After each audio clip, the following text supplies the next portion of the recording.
All right, so here we are again for another episode of The Cross Purpose. And as we begin this episode, I think I have to announce to the people that I am dad number 2. Like, have I told the people that I have another I baby? don't think that's a good way of putting it. Dad twice. Dad squared. You're twice the dad now. Yeah, I'm twice the dad. That makes sense. Right. So I am thankful to the Lord that I have one more baby boy. So now there's Ethan and there's Johan. So there's a Praise going to God. be 2-year-old and a 2-month-old. Pray for my souls. His two dads' roles. He needs twice the prayers now. Yeah. But yeah, praise the Lord. We're very thankful that the Lord has been so faithful. And so I think, it took us 3 years to have Ethan. We were very thankful that the Lord blessed us. And it took us 6 months to have to have the next one follow. And so we thank the Lord for children. We believe that children are a heritage from the Lord. And the Bible teaches us that blessed is the man who adds them like arrows to the quiver. Psalm 127. And so I just thank the Lord for that. But yeah, so it's a joy. And the people do know about Sean, right? I have no idea. Yeah, I've lost track also. So Benji is also a young dad. Yes. That's Of a- young 9-month-old Sean. 9-month-old Sean. Sean and Johan both have the same root, John. Comes from John. So I wanted in my heart, I wanted to name him John after John Piper, because John Piper is the theologian that has had, I think, the most Impact on influence you. in my life as a theologian. But John seemed like just another name. Too normal. Too normal, too common maybe. And Ethan and John didn't go as far as I could rhyme them or think about them. So by the grace of God, I happened to go for a prayer meeting where they were praying for a young boy named Johan. It's like, I know that Johan comes from John. So I checked it and it was French for John. So it became Johann Michael Teddy. So Isn't Sean is something like that? French or Italian or something for John. yeah. But you guessed the name before we named Johan. Yeah. Maybe a moment of prophetic I don't know. revelation. I don't. No, we'll just call Maybe it I providence. just know you too well. Even that's possible. So yes, so that's an update in our lives. So let's get to a question that we got from someone who follows our podcast, and he's written in a question that we thought would be good to bring it up in the podcast. Yeah. So let me get into it. It's a long message. It's got backstory, drama, all of it. So let me try to get through it quickly without muddling it up too much. All right. So here's the question. Hey TCP, I am an avid listener. I really appreciate your efforts to push the gospel to the masses. So a situation that I'm facing in my church. I go to a local church with close to just 10 families where I play the keyboard. As you can assume, there are only a few singers among the members, and most of them are a bit old school in terms of music. So most of the time, I just do a piano backing. I'm also in charge of the mic system, so oftentimes I had to multitask with the music and sound. I started doing this around age 14, and by the time I got to college, I went out of station to study. So this is the backstory, and can I take a moment to just appreciate that this is almost exactly my story. So So far. yeah. The context, because at our church, Did you write this? who knows? That would be interesting. Yeah. It's just a friend. I'm asking for a friend. Yeah. So in my church, when I came to India for college, this was my position. It's more than 10 families, I guess, but few singers, just a piano backing, and keyboard in the front and mixer on the behind me, and I just play here. And if I hear something odd in the sounds, I turn around and just turn back, do this. So that's how it used to go, and I really relate with what our brother is saying here. Okay, so he's gone out of station by the time of college. Thankfully, I had a good church in my place of study as well. Well, a few months back, I completed my studies and I've returned back. To my surprise, I see that none of the singers sit together anymore. They sit among the congregation using cordless mics. They only choose songs just before the service starts.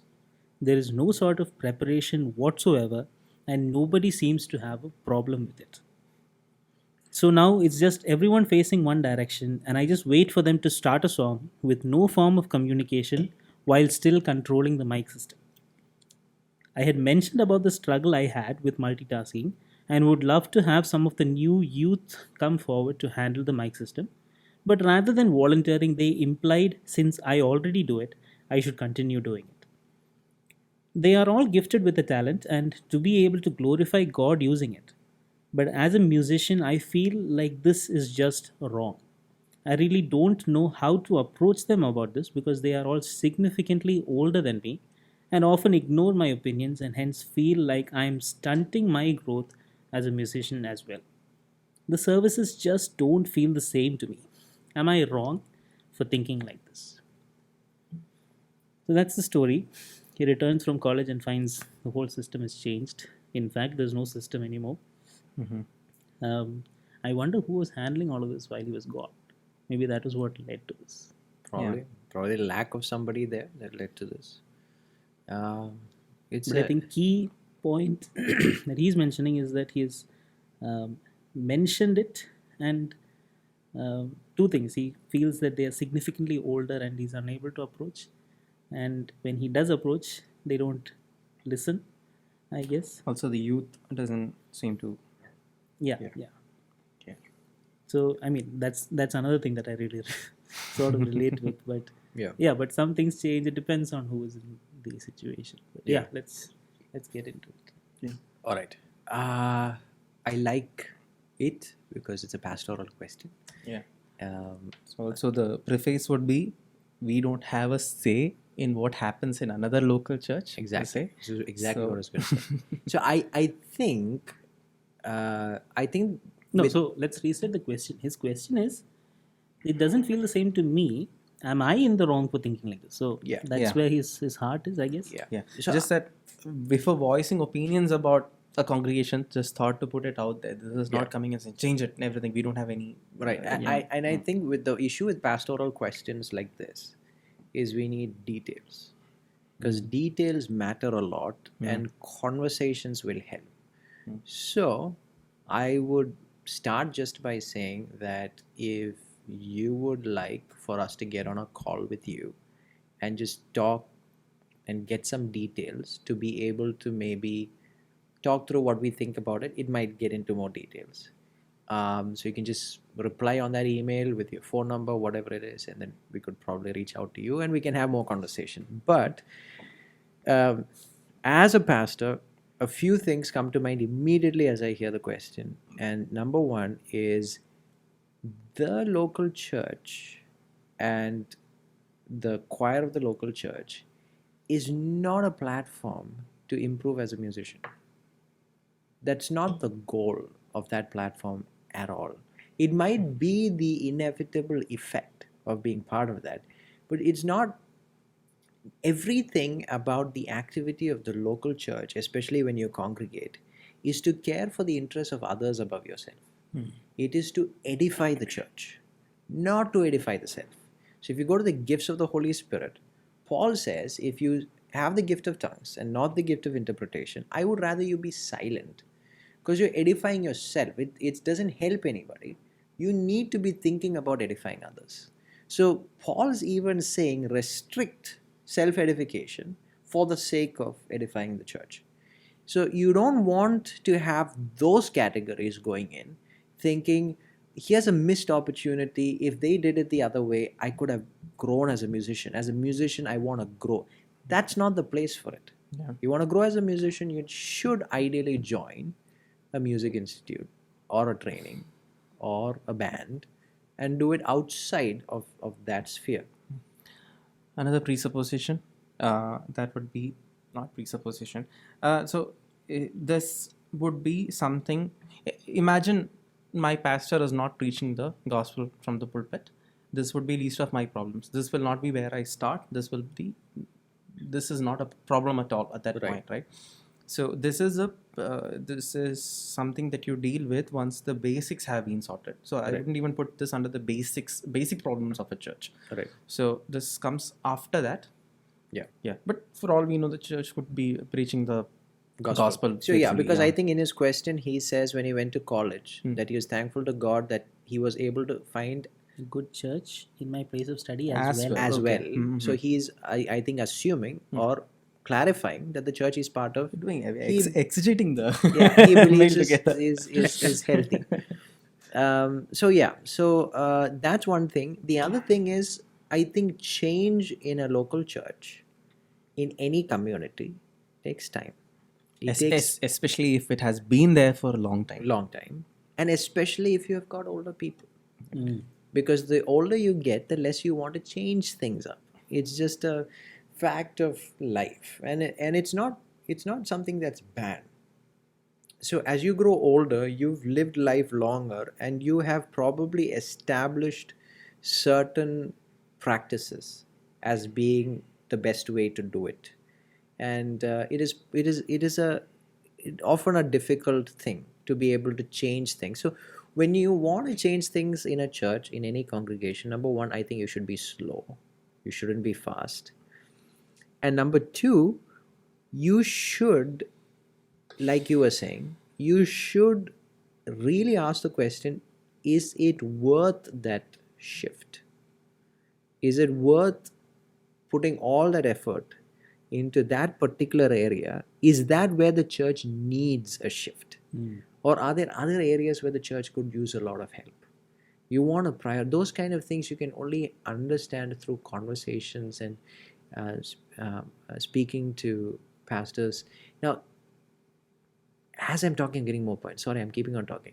The other thing would be, I think this is a question you raise with the elders of your local church.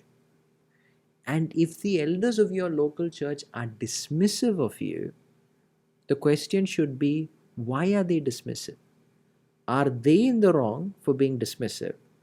Or do they feel that you are too young because of your youthfulness? Right? So when Paul tells Timothy, do not let people look down on your youthfulness, Paul's basically telling Timothy, don't give reason. Opportunities and Don't reasons. give a cause for them to look at you and go, that guy is young. Hmm. Give them every reason to understand and see that no, you are a maturing, strong man of God with clarity of thought. So people take the opinions of those whom they respect. Hmm. And maybe the effort has to go in not just in patiently changing things, but also trying to build that reputation of faithfulness, of trust, of biblical rootedness. Now, there could be many layers to this, because it's also possible that the elders of a particular church are not are biased, are not handling the situation Well, right. elders are not mentioned in the In the email. yeah, I'm Only- assuming elders, or in fact, I would say that these are the local church. Life in the local church should enable you to approach the elders of your church or your congregants and work these problems out, and not have to ask outside of the local church. Now, I can understand there might be reasons for having to do that, but typically that suggests to me, could there be an unhealthy dynamic? Like I couldn't think of a member of Redemption Hill Church having to ask questions outside. It might happen, I don't know, it might be happening when we've given every opportunity for them to come and approach us directly.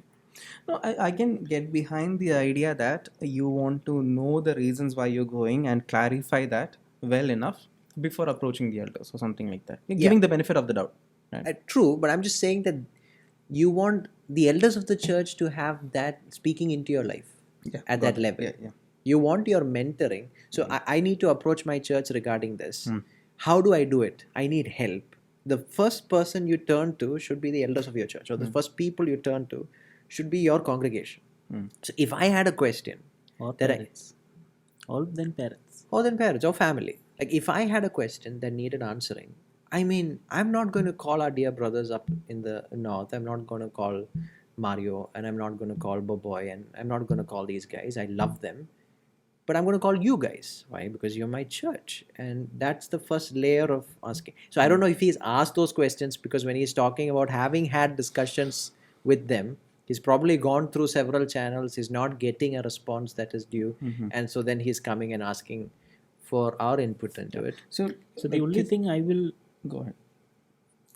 assume, or let's say, uh, as a possibility, considering where I am coming from and what I have seen, Yeah. it could be that this is a result of some kind of lethargy that's arising out of. So the person is left, and he's mentioned that it's a small church of 10 people, 10 families, right? So number of people is less. Maybe there are no youth who were able to pick up after he's left, and that led them to follow this new pattern. And it's possible that it's some kind of a lethargic, you know what, this is enough, Yeah. let it be, because I've gone through that. Yeah. I've seen that happen, and I know that it's definitely possible, it happens. Yeah. So that is one possibility, which could be the reason why when he approaches also there is no. Right. Yeah, but then we haven't addressed if the thing in and of itself is wrong or bad or not which healthy. is what I was going to Yeah, get to, yeah. because I wanted to say, because uh, again the flip side from my experience was that this style of playing, right, because we used to select songs for a very long time just before the service starts. We come in the morning maybe half an hour early, and there's Sunday school happening, there's this happening, Who's that we? happening, In the sense- in my Oh, church that I used to go to.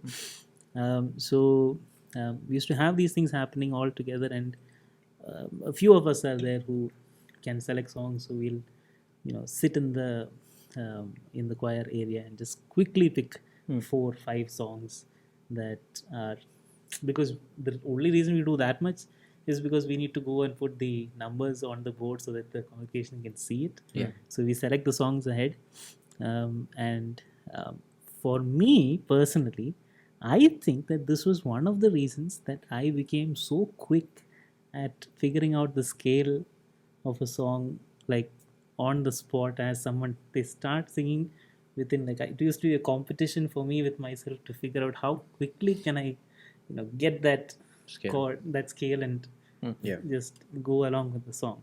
So in my experience, it actually became an opportunity for me to increase my skill Yeah. in that particular sense, not in everything. What but Benji is getting at is that you may develop perfect pitch because of your situation.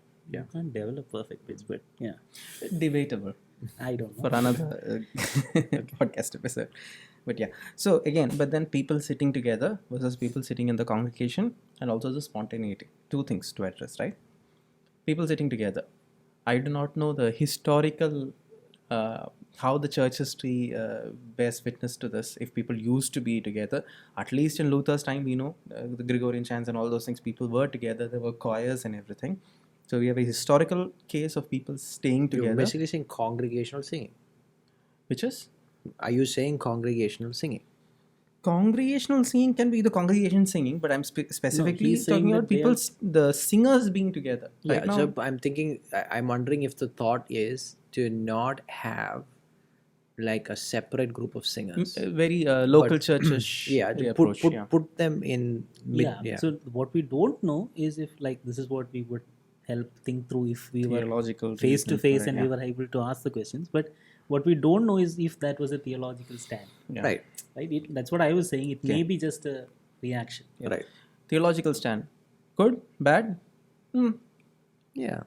I don't think it matters. Yeah. I think you have to be on site to be able to view and see Okay. whether this is helping or improving or not improving. I think to the brother who's asking the question, I would just say, even at the cost of having to labor through it well, labor through it with joy, labor through it with diligence, looking to the greater things, the more important things, the fruitfulness and faithfulness of the people of the church, and pour your life out for their sake, for the benefit of their sake, So which will labor build. through what? Labor through his sentence is they are all gifted with the talent and able to glorify God using it. So that's the point. Yeah. That you labor through that. Yeah. So, Yeah. all musicians here, one better than the rest. Uh, Nobody will know. You'll never know who it Yeah. is. well, the audio guys won't be able to know. So, is this, if this was happening in your church, is this a big deal? It depends on the church, because I think that, and it depends on who you are. Like, I think it's possible that you can be one of the congregants and not have the command of respect or opinion. Like, if it's possible that you can be in a church of 50 people and you're one amongst them, and you can stand up and say something, versus the preacher can stand up and say something, which will tend to have a difference in the way people receive it, or the grade of seriousness which they apply to it, which is simply because one has invested a lot into their lives weekly and daily and weekly, and they've seen his life, and so there's a sense in which it all of those dynamics matter. So if I were to look at how we do worship and think that, okay, we could improve here, maybe we could try these things, I mean, we usually do it without delay, right? Versus, let's say that we have one of our younger congregants who comes up and says, I just think that we should change this. We would weigh it. I think we would. But I can see a lot of churches go, we'll see. Because we've already established a pattern, we've already established a way we are going with it, our priorities are different and all of that. But to your question of, is it all that important? I don't know. I think it depends on exactly where they are as a church. Because I do think it is sinful to be gifted and not utilize your gifting. To be talented and bury your talent under the ground is an evil thing to do. Is there a proper way of doing this? Sitting in the congregation and still. So, there might be, so possibly. Because I think, is assuming they're gifted and they don't want to work it out. Yeah. So see, the question is, you're gifted. Okay, gifted in what? Gifted in singing. Okay, are they singing? They are Yeah. singing. If you look at it, Are they singing optimally? Are they singing at maximum? So there's a group dynamic coming in, Right. where you have the possibility or the option to create a choir, Right. right? A band, a group of individuals who Yeah. sing together and achieve something greater. Yeah. Now there it is not individual skill, those things. Like for example, our choir is not, and I've never been in a choir where all the singers are hugely talented. Yeah. It's never been that case, but So, yeah, those sorry. songs have never been bad either. Like Yeah. we've So always so worshipped. basically, if you don't have practice before Sunday service, I think the assumption is they're in sin, because they're not being diligent, they're not being faithful, they're not working at it, they're just letting it be, and they're taking it, like you said, lethargic, too easy.